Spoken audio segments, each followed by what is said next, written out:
Hello.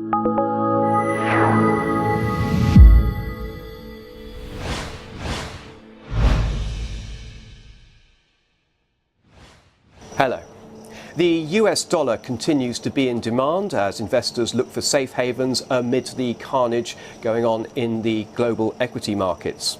On Wednesday evening, the S&P closed down 3% lower, while the Nasdaq 100 fell close to 4.5%.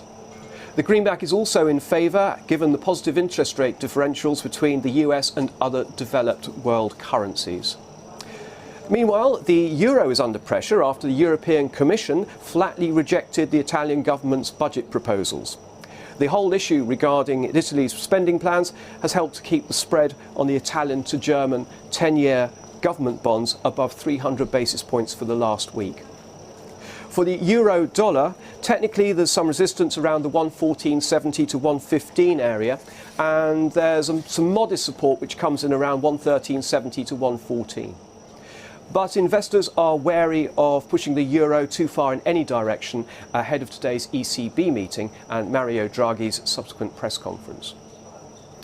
At the same time, US durable goods orders will be released, and that could have an impact on both US Treasury yields and gold, not to mention the dollar. As for the British pound, Brexit headlines continue to be the price drivers at the moment. The short-term trend for sterling dollar is negative, especially now that support around the 130 level has been broken. There's some mild support around 129.80 to 129, there's some mild support around 128.90 to 129.00, but if this breaks, then a move back towards the September low of 128 is a high probability. Gold bulls appear to be taking control now, despite the failure of gold to break above 1240 back on Tuesday. Gold is showing a negative correlation with the yield on the US 10-year Treasury note.